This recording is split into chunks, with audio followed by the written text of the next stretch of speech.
O fato de uma pessoa ser ou ter sido atleta faz com que ela seja mais resistente à infecção pelo novo coronavírus? As pessoas brincam, né? Eu sou atleta, não vou ficar doente ou eu não vou pegar Covid.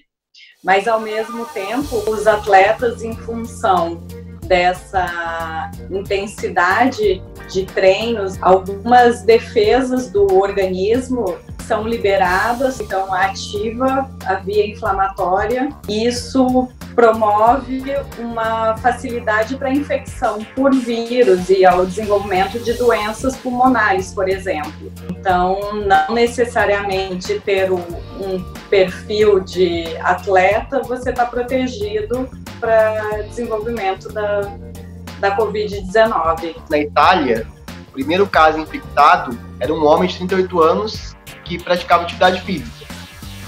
E aí, um dia antes ele ter os sintomas, ele estava jogando futebol. Aí, no outro dia, ele começou a ter os sintomas. 4 dias depois, ele teve insuficiência respiratória. Ou seja, teve o caso mais grave da doença. Então, surgiu a ideia daí, então, entender um pouco da Covid-19 nos atletas. Para revelar os impactos da pandemia de Covid-19 na vida dos atletas, pesquisadores brasileiros estão iniciando um estudo com cerca de 1.000 atletas profissionais. Primeiro a gente vai perguntar a respeito das características mesmo do atleta. Então, antes da pandemia, quantas horas ele treinava por semana, qual é o esporte que ele praticava, se ele faz acompanhamento nutricional ou não, se usava algum medicamento já, tinha alguma doença. Então, uma questão pré-pandemia. Aí depois a gente vai perguntar se ele teve confirmação de infecção pelo vírus, então se ele teve a doença, se ele teve sintomas da doença, que às vezes ele também pode não ter tido sintomas, ou até se familiares, como ele ficou em casa, se os familiares também foram infectados. E depois disso a gente vai perguntar também sobre a questão dos treinamentos, que a gente fala, que é essa parte que ele ficou treinando em casa. Se o atleta conseguiu continuar com o treinamento, se desenvolveu alguma lesão, e avaliar também a questão do suporte que ele recebeu da federação, do clube, da questão financeira, porque isso também vai abalar a parte emocional, que é um dos objetivos agora, descrever a resiliência do atleta durante este período, já que era um ano de expectativas por ser um ano olímpico.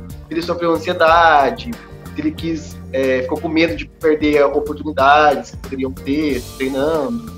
Essa questão mesmo de competição, ficar sem competir, isso influenciou bastante na vida dele. Em um segundo momento, nós pretendemos dividir entre atletas que desenvolveram a Covid e atletas que não desenvolveram a Covid e comparar em relação à função cardíaca e até mesmo o rendimento, o retorno às atividades como atleta. Qual a importância desse estudo para a saúde dos atletas? A importância do estudo é justamente saber como que foi, assim, está sendo a Covid-19 dos atletas. Então é você verificar quantos atletas tiveram a doença, e desses atletas, quantos tiveram os casos mais graves, quantos tiveram uma insuficiência respiratória, precisaram ficar internados, que através disso você consegue ter maior cuidado para tratar esses atletas. Tem relatos na literatura que o vírus, além de afetar o pulmão, ele também afeta o coração. Então, esses atletas que já tiveram Covid, por mais que estejam curados, os testes negativos, retornando com a atividade intensa, tem que ter uma preocupação muito maior em relação à função cardíaca, ao coração desse atleta. Será que ele vai conseguir atingir o desempenho atlético que ele tinha antes da pandemia? Ou antes da doença, né, principalmente?